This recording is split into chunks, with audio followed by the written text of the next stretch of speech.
আজকে সকাল থেকে বেশ অস্বস্তিতে আছি।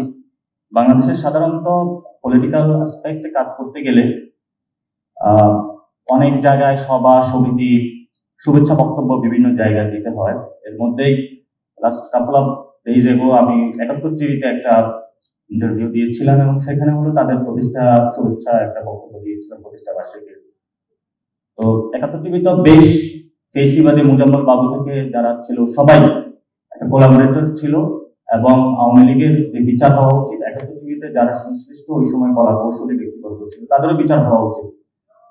কিন্তু পরবর্তীতে আমি শুভেচ্ছা বক্তব্য দিয়েছি যেহেতু টিভি চ্যানেলটা চলমান রয়েছে এবং অনেকেই নতুন ম্যানেজমেন্ট এসেছে। তো যারা নেটিজেনরা এটাতে দুঃখ পেয়েছেন আমি সকলের কাছে ক্ষমা প্রার্থনা করছি এবং আমরা চাই যে মিডিয়া সেক্টর থেকে শুরু করে বিভিন্ন যারা ফেসিবাদের অংশ ছিল তাদেরকে বিচারের আওতায় আনতে হবে এবং এটা একটা স্বাধীন মিডিয়া কমিশন গঠনের মাধ্যমে বাংলাদেশ সরকার নির্বাচনের আগে উদ্যোগটা নিয়ে তাদের বিচার প্রক্রিয়া সম্পন্ন করবে। দ্বিতীয়ত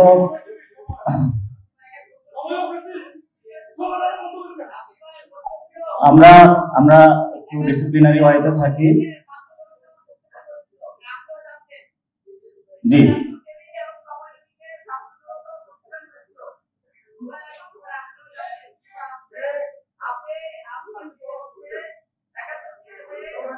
না, আমি আমি আপনাদের সেই বক্তব্যকে রেসপেক্ট করছি এবং আমরা এটার যে ৭১ টিভিতে আমরা যখন আন্দোলন করতেছিলাম ক্যাম্পাসে আন্দোলন করতেছিলাম তখন একটা সময় কিন্তু আমরা বয়কট করেছিলাম।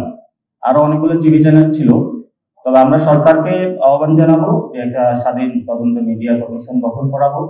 যেহেতু এখন যিনি আমাদের তথ্য উপদেষ্টা রয়েছেন তিনি ছাত্রদের মধ্য থেকে এসেছেন, তো ওনাদেরকে পালসটা আরো বেশি করে বুঝতে হবে।